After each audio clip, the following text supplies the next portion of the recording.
দিনটা ছিল 27শে জুন, আর ওই দিন ছিল আমাদের শুভর হ্যাপি বার্থডে। তো আমাদের শুভর ইচ্ছে ছিল যে ওর বার্থডেতে ওর কিছু ফ্রেন্ডসদেরও ইনভাইট করবে।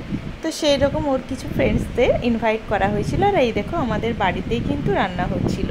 এটা আমাদের ছাদের উপর রান্না হচ্ছিল। রান্না কাকু রান্না করতে ব্যস্ত এখন। আমি ওনাকে বললাম যে আমি কি আপনার একটা ভিডিও নিতে পারি? উনি বললেন হ্যাঁ নাও। তো আমাদের ছাদের উপরেই দেখো আমরা সবাই আছি, আমার ননদ আছে, আমি আছি, আর আমাদের রয়েছে পুষ্টি ননদ, সেও আছে, আমাদের বেবিরাও কিন্তু আছে। আর এদিকে রান্না প্রায় কমপ্লিট হয়ে এসছে, মাংসটা শুধু বাকি ছিল। আর এদিকে প্রচণ্ড মেঘ এসেছে, প্রচণ্ড, দেখতে পাচ্ছ মেঘটা কী রকম চমকাচ্ছে। তো সেই রকম আমাদেরও একটু চিন্তা লাগছিল যে এইটুকু রান্না আছে, ওই রান্নাটা কমপ্লিট হয়ে গেলে ভালো হয়, বাট সেটা আর হলো না। প্রচণ্ড বৃষ্টি নামিয়ে দিয়েছিল, তো রান্নাগুলো আমাদের সব নিচে নামানো হলো। আর এইদিকে আবার বাড়িটা আমাদের বেলুন দিয়ে সাজানো হচ্ছিল, রুমটা। এই রুমটা ওই যে দেখো ওই শুভ আছে, শুভর কিছু বন্ধু আছে, ওর মামা আছে, ওরা কিন্তু এই রুমটাকে একটু বেলুন দিয়ে ডেকোরেট করে দিচ্ছে, ওই একটু হালকা করে আর কি। ওরা এরকম একটু ডেকোরেট করুক, আর এদিকে আমিও একটু রেডি হয়ে আসি। সবাই প্রায় রেডি, আমিও বাচ্চাগুলোকে রেডিও করে দিয়েছি, আর এরপর আমি নিচেও রেডি হতে যাব। আর এই দেখো খাবারগুলো নিচে নামানো হয়েছে, ওর বন্ধুবান্ধব এক এক করে আসতে শুরু করে দিয়েছে। আর আমিও দেখো রেডি হয়ে চলে এসেছি। আমাকে কেমন লাগছে তোমরা কিন্তু কমেন্ট করে জানিও, সাথে আমার বেবিকেও।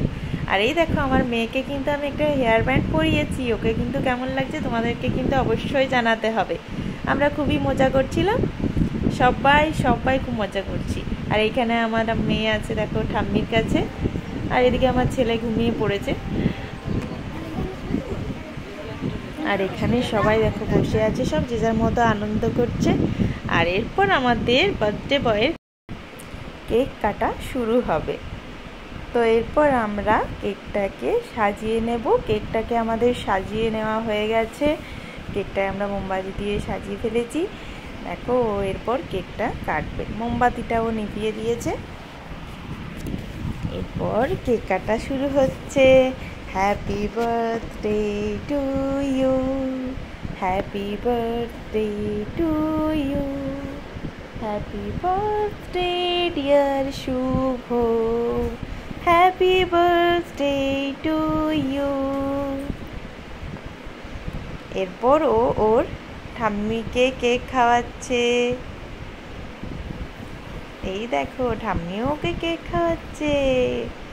তারপর ও ওর দিদুনকে এরপর কেক খাওয়াবে।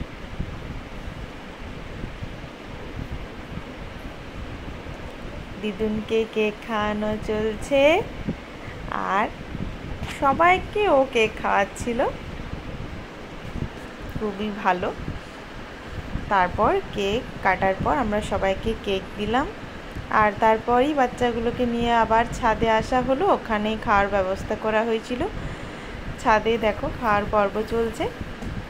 খাওয়া দাওয়া শেষ করেই কিন্তু আমাদের শুভ বসে পড়েছিল গিফট নিয়ে। ও গিফট নিয়ে প্রচুর এক্সাইটেড ছিল, আর ওটা ও বলে নয়, ওটা যে কোনো বাচ্চার ক্ষেত্রেই তাই। বাচ্চা নয় বলো যে আমরাও যদি কোনো গিফট পাই সেটা কিন্তু আমাদের কাছে কিন্তু খুব এক্সাইটেড হয়ে যায় গিফট।